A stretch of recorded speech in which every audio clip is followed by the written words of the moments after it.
Let me tell you something about friendship. About trust. About the night I learned that 13 years of brotherhood can crumble to ash when faced with something unspeakable. This is my story. The night I almost died in Leo's house, and the truth that still haunts my dreams. The invitation. We'd been best friends since we were kids. 13 goddamn years. In all that time, I'd never once been invited to sleep over at his place. Not once. I should have known something was wrong when he finally asked. So why now? I pressed him as I shouldered my duffel bag. My gut was already telling me something was off, but I ignored it like a fool. My parents are going out, he said, the words tumbling out too fast. Figured it's about time you saw where I live. The house loomed before us like something out of a nightmare. This wasn't some humble family home. This was a monument to old money and older secrets. The white clapboard siding seemed to glow in the dying light, and those ancient oaks stood like sentinels, their shadows reaching across the yard like grasping fingers. Walking through that front door was like stepping into a tomb.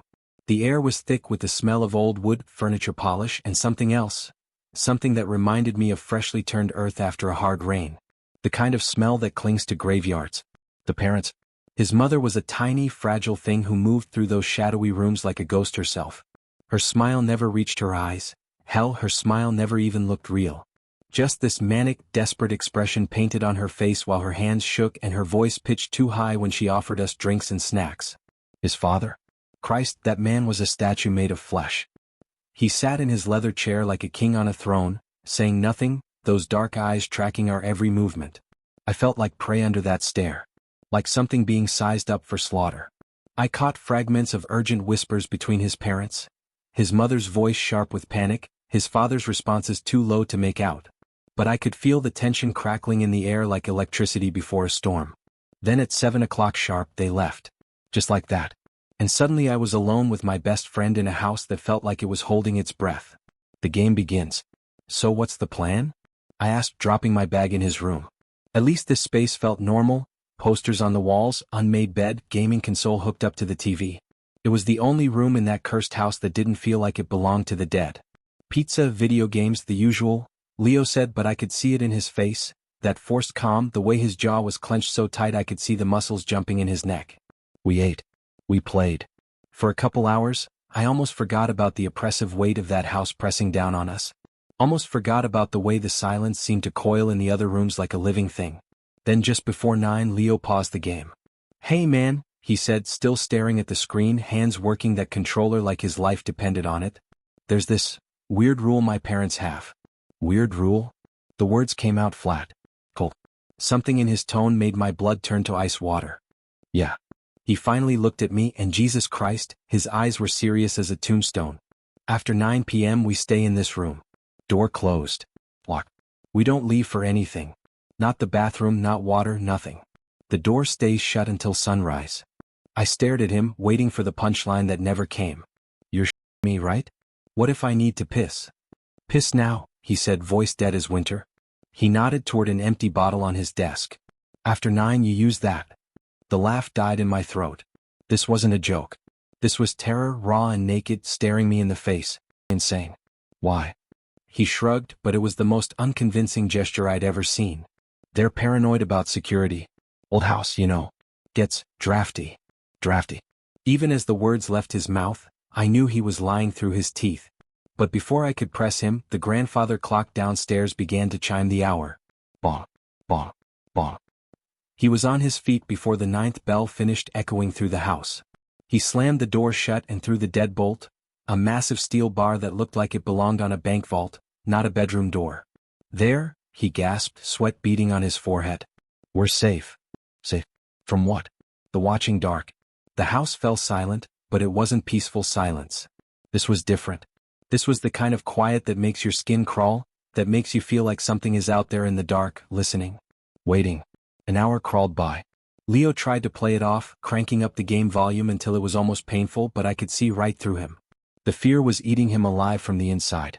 You really need to tell your parents this is a certifiable way to raise a serial killer, I said, trying to cut through the tension with humor. He gave me this sick, hollow smile. Tell me about it. That's when we heard it.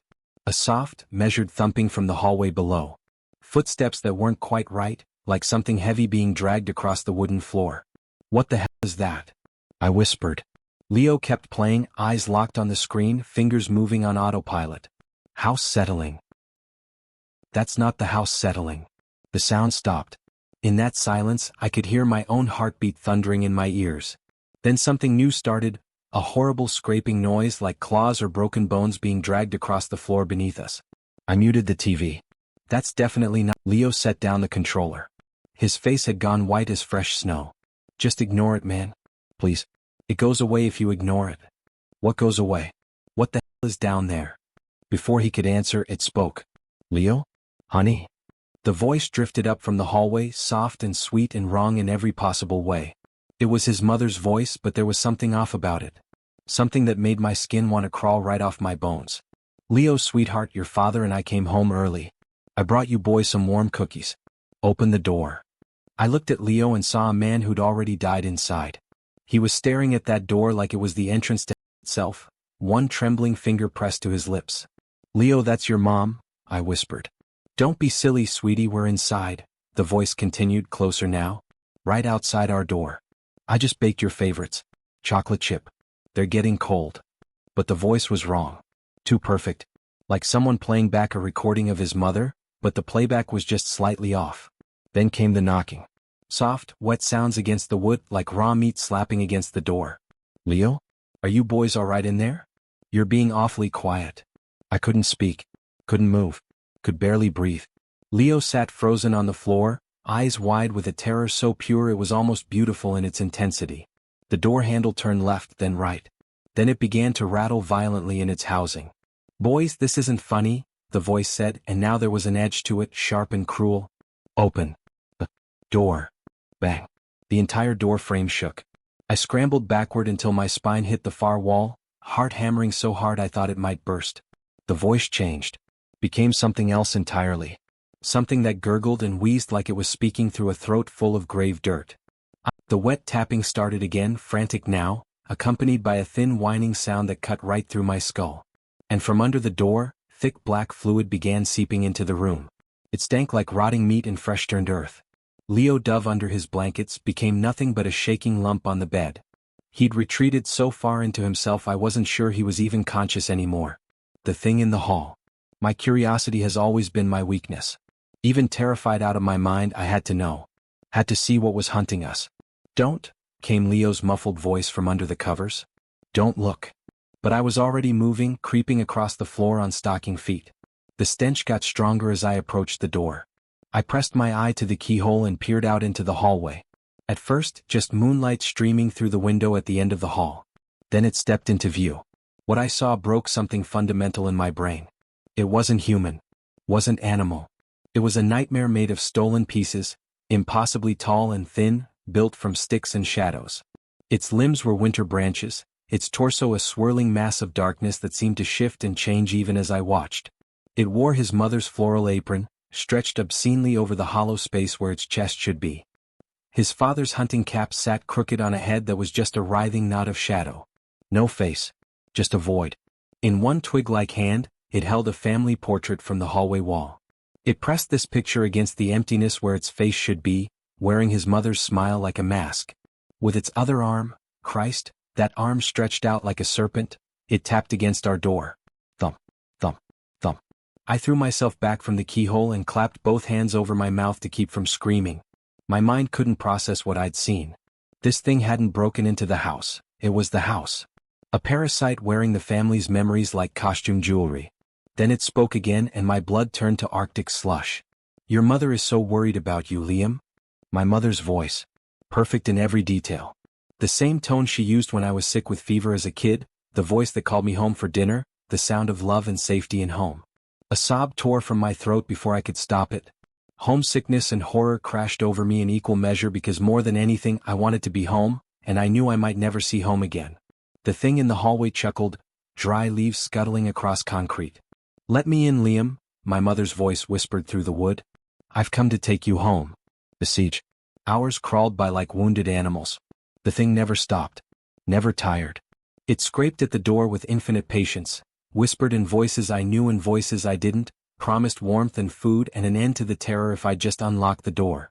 The fear burned itself out of me eventually, leaving nothing but cold, hard anger. I was furious at the monster in the hall, at Leo's parents for building a cage and calling it a home, and most of all at the boy hiding under his blankets who'd led me here like a lamb to slaughter. Leo, I croaked when I couldn't stand the silence anymore. Wake up. He peered out from his fortress of sheets, eyes raw and red. Is it gone? No, it's not, I snarled. I need to know what this thing is. Right now. No more lies. He flinched like I'd hit him. Pulled his knees to his chest and finally started talking. We call it the Nightman, he whispered. It's always been here. As long as my family has owned this house. The story spilled out of him like poison from a wound. His great-great-grandfather had built this house on cursed ground. From the first night something was wrong. A bargain had been made, unspoken but binding. The family could have the house during the day. But from 9 p.m. until dawn, the house belonged to something else. It gets lonely, Leo said, tears cutting tracks through the dirt on his face. It likes to play. It mimics people, uses things it finds to try and make itself a body. The apron. The hat. The family photo. But it's getting stronger, he continued, voice breaking. Bolder. It used to just make noise. Now it tries to get in. The rules used to be enough. Stay in your room, don't look, don't listen. But now. He met my eyes and I saw guilt there, black and bottomless as a well. Now it wants someone new. The pieces clicked into place like bullets sliding into a chamber. The sudden invite. The terror in his parents' eyes. The industrial strength deadbolt. You brought me here for it, I said. The words came out flat. That. I didn't want to. His voice shattered. My parents said it was getting too strong. That it wouldn't be satisfied with just us anymore. They said if it had someone new, someone not from the family, maybe it would leave us alone. They'd served me up like a sacrifice. His parents weren't out having dinner. They were in their own locked room, listening, praying the beast would choose me instead of them. The door breaks. The scraping stopped. The whispers died. The house fell into a silence so complete it felt like the world had ended. What's happening? I breathed. Leo's eyes went wide with a new kind of terror. Footsteps. Heavy. Deliberate. Coming up the stairs. Thump. Drag. Thump. Drag. It wasn't trying to trick us anymore. The games were over. The footsteps stopped outside our door. 3 seconds of perfect silence. Then crack. Like a gunshot as something massive slammed into the door. The wood splintered. The deadbolt screamed in its housing. It's never done this before, Leo whimpered, scrambling for the corner. It's never tried to break down the door. Crack. Bang. The deadbolt tore free like a rotten tooth. The door swung open with a groan of surrender. And there it stood. It had filled itself out, become something worse than the stick-figure nightmare I'd glimpsed through the keyhole. Its body was a grotesque collage of stolen house parts. Floorboards for shins, rusted pipes for arms, stair banisters twisted into a ribcage.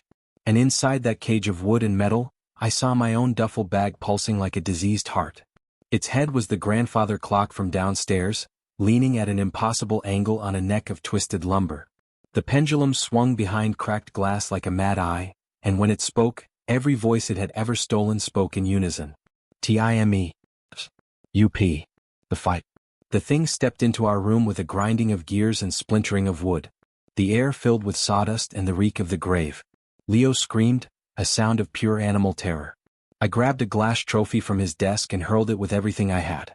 It struck the clock face dead center. Glass exploded in a spray of glittering shards. The creature reeled back, emitting a sound like every clock in the world striking midnight at once. About a seconds. The window. I roared, grabbing Leo's arm and dragging his limp body toward our only escape. The window latch was painted shut. Wouldn't budge. We were trapped. The monster recovered, broken glass catching moonlight in 1,000 cruel points. It raised its pipe arm to crush us. Help me with the bed. Adrenaline finally kicked Leo back to life. We flipped his heavy oak bed frame on its side, creating a makeshift barricade. The creature crashed into the mattress, its mismatched legs tangling in sheets and blankets. It roared and began tearing the bed apart with those terrible hands. The sun. Leo gasped, eyes wild. It has to be inside before sunrise. I looked out at the sky, still deep, starless black. We had hours to go. The light. That's when I saw it, a heavy-duty flashlight tucked behind his TV. As the monster tore free of the ruined bed, as it raised those silverware claws to end us both, I lunged for that light like my life depended on it. Because it did. The creature was on me as I found the switch.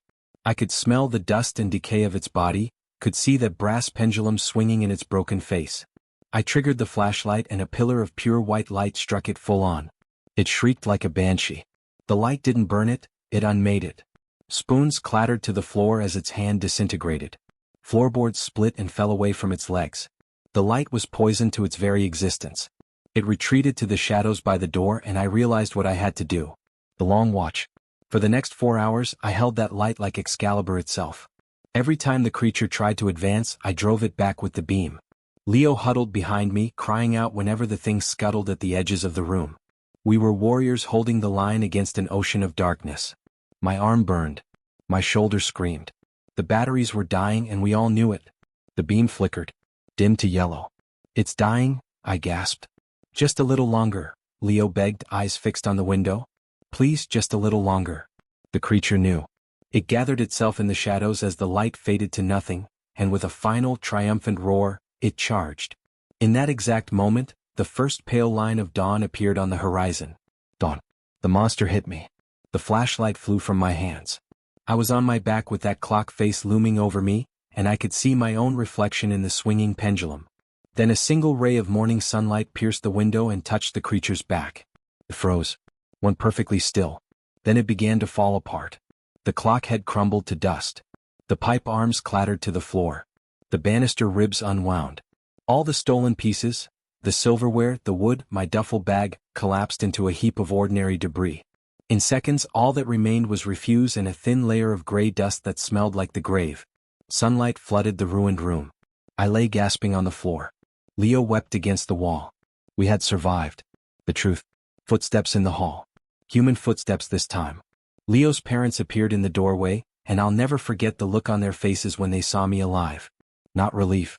Not joy. Just deep, crushing disappointment. The sacrifice had failed. The beast would be hungry again when night fell. I was the one who got away.